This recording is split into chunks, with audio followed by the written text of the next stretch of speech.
Hello summoners, welcome back to the channel, and in this video we're going to rank 5 our Warlock. We recently pulled him up from an incursion crystal. Like those have a 10% chance. I think like there are 10 characters in the pool. So to get anything desirable, like usually there are 2 good characters, maybe 3, and the rest are the older, like usually less desired characters. So I got incredibly lucky. I just popped it open. I didn't record because it was just one crystal. Um so yeah, I couldn't believe that I got Warlock. He was my number 3 in my most wanted characters, with number 1 being Aegon, number 2 Omega Red, and Warlock was number 3. He doesn't need to be awakened. The only thing is that I used my like I had take awakening gems till 4th of July, like 3rd of July or around that, but I used mine on the OG vision that I bought for the 1500 units, which is something like I'm not sure how I feel about that, because uh, on one side I would always use Warlock more than I will use OG vision.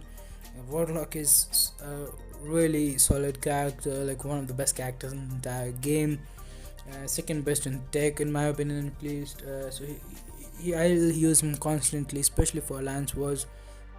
And on the other hand, he doesn't need to be awakened to be good.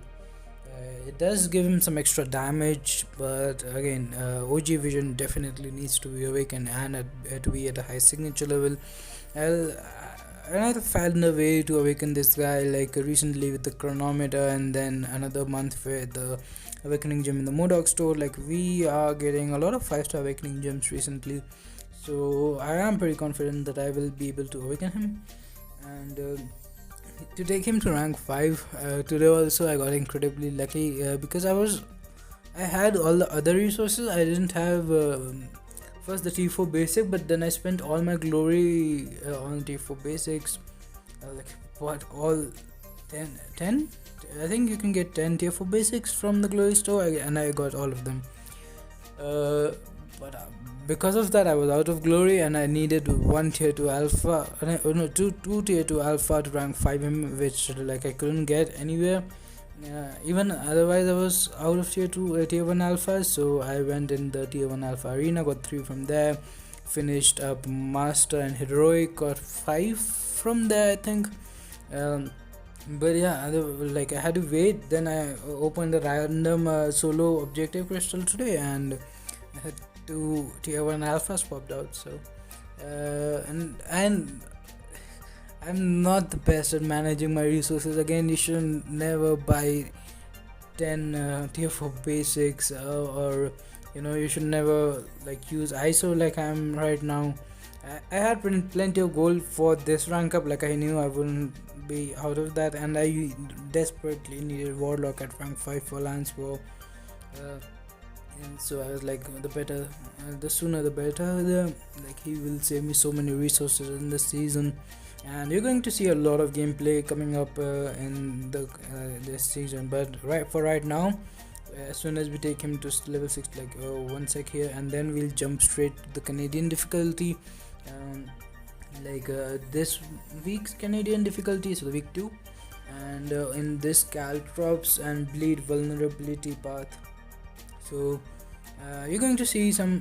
Also, I'm not running the most powerful synergy that there is for Warlock, which is utility in 2099, especially for here, because Caltrops will give him a lot of power. But as you can see here, we are hitting pretty nicely. We are not running Suicide Masteries. Again, the Bleed vulnerability is giving us a lot more damage. We dashed back for the Fury from the Vision synergy, because it's with the OG Vision. Like Warlock has some really powerful synergies. First of all, this trio is really good for power control, especially like in Alliance War. This is a dream team. Magic gains so much damage from this synergy. Like, not the best synergy. Morningstar is probably the better synergy for Morningstar, but then Warlock is just such a great character. Plus, he boosts up another great character like Magic, and OG Vision has some interesting synergies with him. and some other characters. Like if you pair him up with OG Vision and Captain America Infinity War, then every time the opponent uses a special, like it gives him even better power control. And in war in general, like the opponent is using willpower, which helps you a lot in controlling the opponent's power and also like health. So overall, like Warlock is just really solid Alliance War character. Here, let's just see how quickly he just finishes the if you don't know how he works, I will probably make a guide on him sometime in the future. But if you don't know how he works, then whenever you get a parry, you get 5 of the infection charges, and when you get like every hit that you do, every blocked hit you take, every hit you take, you get 1.